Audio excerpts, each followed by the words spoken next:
We're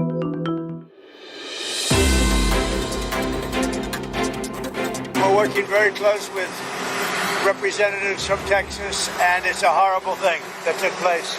Absolutely horrible. Hello and welcome to your Newsmax Daily for Monday, July 7th, 2025, the 188th day of the year, the 27th Monday. President Trump on the tarmac as he left New Jersey yesterday around dinner time. While most of us were hopefully enjoying the long holiday weekend with family, unimaginable tragedy struck families in the great state of Texas as flash flooding led to record high water levels among the Guadalupe River. As of this morning, at least 81 people have been killed, including at least 28 children, mostly young girls from a Christian summer camp. At least 40 people, including a local fire chief working rescue, are still missing. President Trump signing a disaster declaration yesterday allowing FEMA crews to get on the ground. This is Texas Governor Greg Abbott. And it was nothing short of horrific to see what those young children went through. And we will remain 100% dedicated, searching for every single one of the children. Last night, Florida Governor Ron DeSantis posted on X that he has directed the Division of Emergency Management to deploy 3 swift water rescue teams to Texas, and I imagine some other states are doing the same. There was also huge breaking news dropped overnight by the FBI and the DOJ that nobody is happy about, releasing hours of footage that they say officially concludes that sex trafficker and child rapist Jeffrey Epstein did in fact commit suicide, and there is no client list. Did they not say at one point in time that they had the client list? This will no doubt be the story of the day alongside the Texas tragedy. Lieutenant Governor Dan Patrick of Texas spoke with Newsmax over the weekend about the history of Camp Mystic and the ongoing rescue efforts. And when I mentioned 1926 TW for the reason, for folks around the country, they might say, what was a camp? This is a camp that's a part of our history. And so grandmothers of grandchildren stayed in that camp, and the mothers of the children, and you can go down generation after generation. Sure. And this is the biggest flood, or the second largest flood ever to hit this area in modern history. The last big one was in 1987. So this is not only impacting all of the people who were there and the parents, but all of the ladies in Texas who stayed at this camp at some point in their life. I've heard from Sure. a lot of grandmothers who said the cabin that was washed away was where I stayed as a little girl. So it's having a tremendous impact. And look, we have made the commitment incredible, to parents. We will do whatever it takes to recover every missing child. It's just incredible. As you know, you may probably remember, I'm from Oklahoma, so I understand how weather patterns in our, in our part of the world can change very, very quickly. Talk to me a little bit about the weather, how this happened so quickly, and also, is the worst of the storm over yet? Has it passed this area of Texas so far? So the worst part of the storm, I pray that the worst part is over for sure, but we're still going to get some more rain today, and the ground is so saturated that, even a few inches of rain will still have an impact. But for the most part, it's behind us, but we've had flash floods elsewhere in the state because this rain system has stayed in the state. We had some mobile homes washed away, I understand, today in Austin. No loss of life that I know of at this point. And we've told everyone from Waco to San Antonio and Austin to be on alert, and everyone out in central Texas where Kerrville is. And so I was there all day yesterday in Kerrville, and I talked to a gentleman named Dalton, who's the city manager of Kerrville rather. And he was out jogging at 3:30 in the morning along the river, and it was normal. And by the time he got home and changed his clothes and showered for the day, he looked outside, and he could barely see the bridge that it looked normal just an hour and a half before that. If you can imagine this, the Guadalupe River rose 26 feet in 45 minutes. Wow. And since it was a dry bed, a lot of rocks in there, of course, that was like a flume. That water just came powering down through, taking everything in its way. And our focus is on these children and for their parents to have closure. Hopefully there's still a miracle. Maybe there's a child somewhere in a tree that we haven't seen or found yet. But we are in rescue and recovery mode. But there are many people many people that were in tents and small trailers and rental houses getting ready for the 4th of July celebration, which is always big in Kerrville, as it is in many towns around the country, particularly small and mid-sized towns. There's about 20,000 people in Kerrville in the city limits. And so we don't know about all those people because it's hard, we had a number. It's hard over the holidays to kind of account for everybody. But we don't know how many visitors were there. So there will be an increased loss of life, sadly. Yeah, and obviously our hearts are with the families who are, want to know about the missing children and everyone, but certainly those images of the National Guard who are just once again stepped up to be amazing heroes. But my question to you, Governor, is about this search and rescue effort. Are we hopeful that this is going to continue as a search and rescue effort for another 24 hours? What's kind of the mood there? And also, what has been the conversation with the White House and with the executive branch there in Texas? Well, I've talked to just about everybody at the White House in the last 24 or more hours. The president has been very focused on this. Kristi Noem is on her way to Texas right now. They've offered us anything we need. The president has offered to help, and they're sending in resources, and we greatly appreciate that. Texas has, I would argue, probably the best emergency management team in the country. We have several places where we stage equipment, stage people. It's a very large operation run through Texas A&M University. And so we already had assets in the area. And by the storm hit around 5 in the morning, within 2 hours, we had people on the ground. At one point in the morning yesterday, we had 400 to 500 people there, state troopers, National Guard, game wardens, local elected, the sheriff's department, you name it, the fire department. Everyone was working together. Wow. And I think we had over 300 air rescues yesterday. Again, that's Dan Patrick, the Lieutenant Governor of Texas, on Newsmax with T.W. Shannon. Pope Leo offered condolences and a special prayer for Texas during Sunday services at the Vatican. I would like to express sincere condolences to all the families who have lost loved ones, in particular their daughters who were at summer camp in the disaster caused by the flooding of the Guadalupe River in Texas in the United States. We pray for them. There are absolutely no words for the parents of these children. It's the absolute worst nightmare a parent could endure. Let's go back to President Trump spending the holiday weekend at his golf resort in New Jersey, where once again, fighter jets had to intercept aircraft that violated the restricted airspace over Bedminster.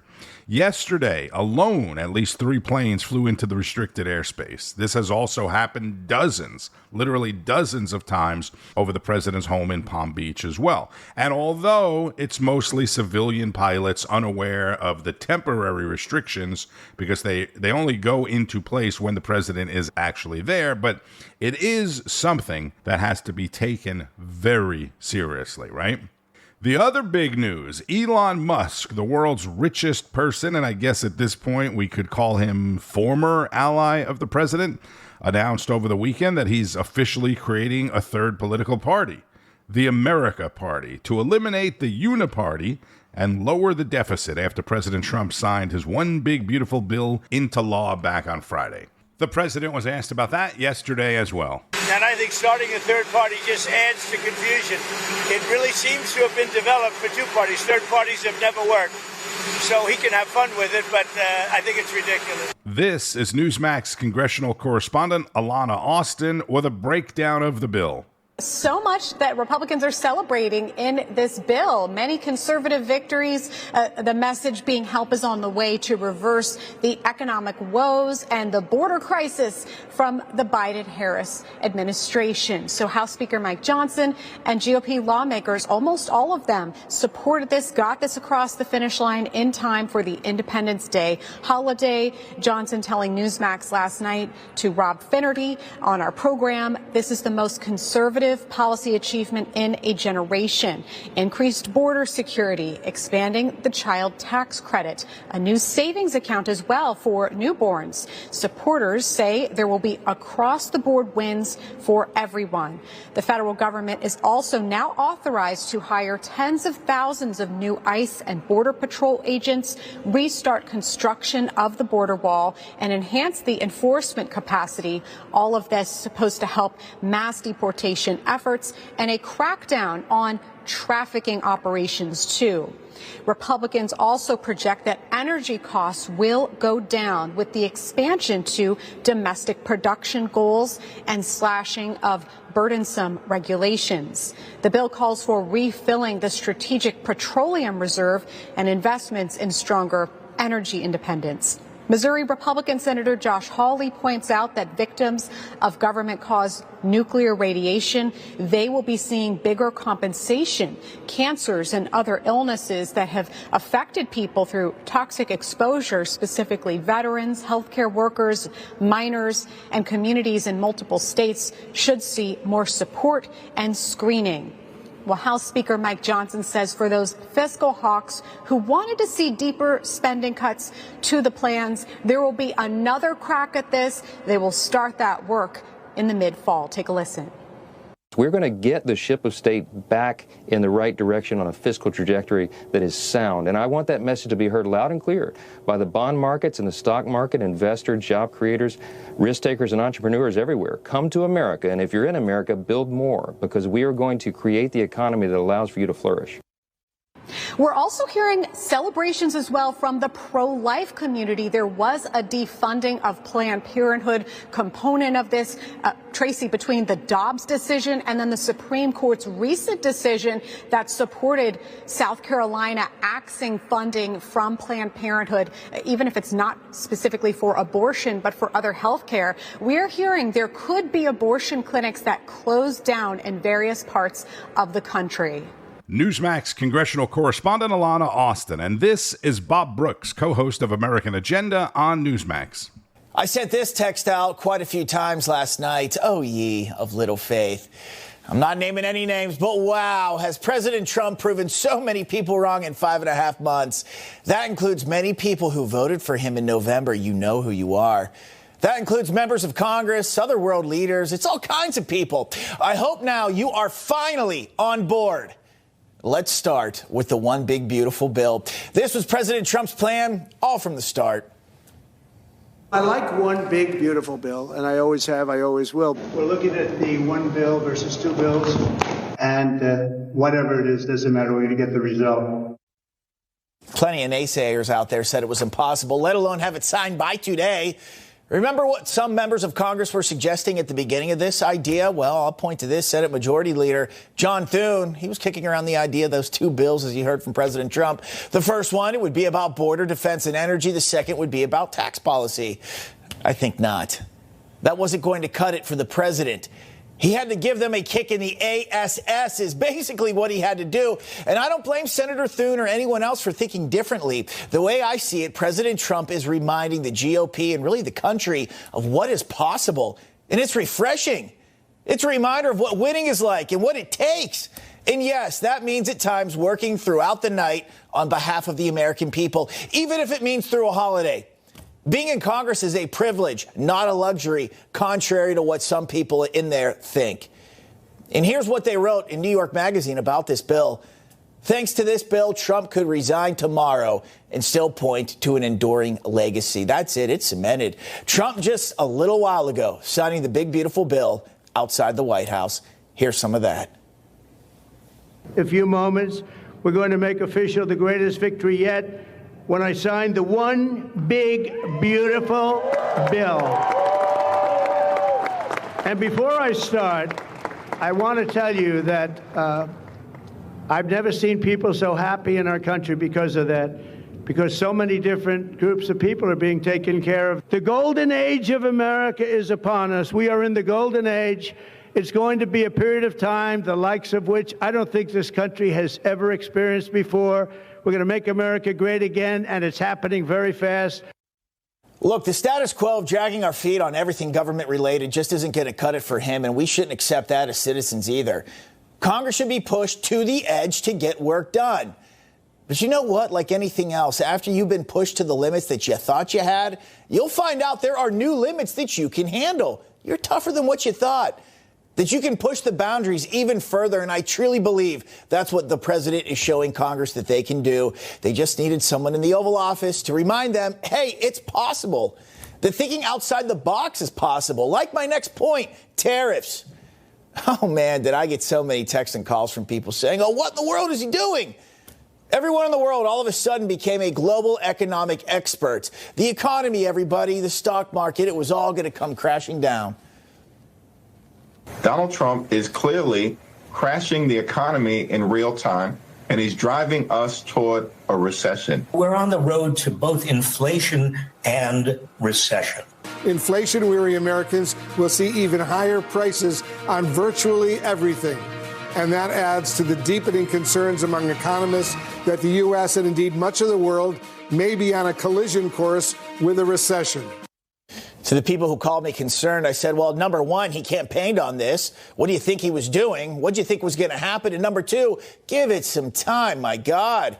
Here was my thought. Have you all not just watched our country get absolutely gutted of our manufacturing over the last few decades? I have.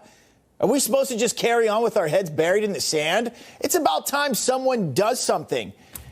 And what do you know? The economy seems to be doing pretty darn well. The stock market holistically is at all-time highs. The U.S. just added 147,000 jobs in June, soundly beating estimates.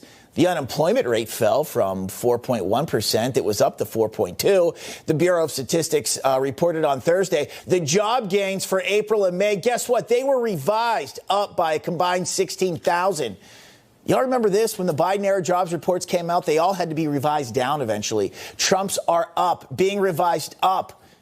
Also, the press secretary added in this stat.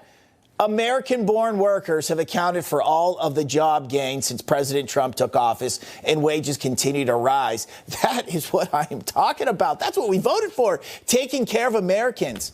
That is Bob Brooks, co-host of American Agenda, along with Katrina Zish. You can catch them this afternoon at 2 o'clock Eastern, today and every afternoon. And since he mentioned White House Press Secretary Caroline Leavitt, let's review the incredible week that the administration had last week. This was one of the hottest weeks in our nation's history, and I'm not talking temperature. Let's break it all down in this week's MAGA Minute. The jobs numbers for the month of June are in, and the United States added 147,000 jobs, exceeding market expectations for the fourth month in a row. Our unemployment rate fell to 4.1%, again defying expectations. The price of eggs has rapidly declined under President Trump, inspiring Waffle House to announce that it has removed its egg surcharge from the menu. In a huge win for women who play sports, the Department of Education secured an agreement with the University of Pennsylvania to remove men from women's sports, and it corrects the record in favor of sanity. President Trump continues to deliver trade deals. He announced a trade deal with Vietnam, which will give the U.S. total access to their markets for the first time ever. The president also visited Alligator Alcatraz in Florida, reaffirming our commitment to law and order in our country. And he visited the great state of Iowa to kick off a series of celebrations across the country to celebrate next year's 250th birthday of the United States.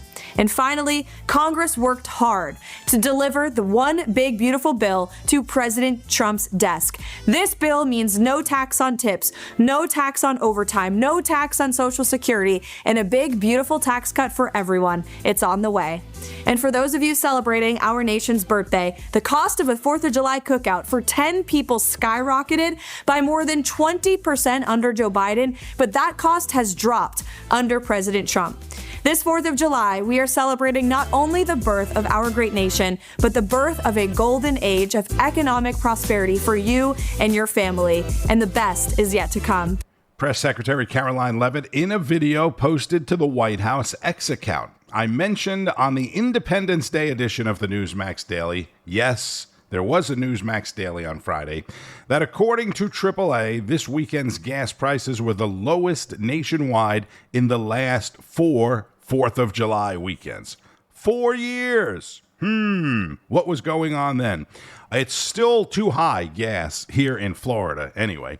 Not that long ago, I traveled to North Carolina, and in Georgia, South Carolina, and North Carolina, it was all below $3 a gallon, still well over $3 a gallon here. So what is up, Senator Scott, Senator Moody, Governor DeSantis? What's up with our gas prices? All right, today, President Trump is scheduled to sign more executive orders at the White House before hosting Israeli Prime Minister Benjamin Netanyahu for the third time in his second term. I think we're close to a deal on Gaza. We could have it this week. So there you go. President Trump has obviously been speaking with his friend Benjamin Netanyahu. They'll be speaking at the White House today. The president and the Treasury Secretary both said they're also getting close to deals on tariffs as the deadline looms. More on that in just a few minutes. Let's wrap up this Monday edition of the Newsmax Daily with commentary from Tom Basile on America Right Now, because in all fairness, I haven't given any time yet to the Democrats. A Gallup poll released this week showed that only 36% of Democrats say that they are extremely or very proud to be American. 37% of Democrats said that patriotism had a negative impact on the country. That sentiment is also creeping into political independence as well. This is undoubtedly the result of decades of the left separating us from our American identity. For the left in this country, we're not really Americans at all. We're African Americans or Latinx. I don't even know what that means. Gay and lesbian Americans and trans Americans. They want us to be proud of our hyphenated identities, but not America.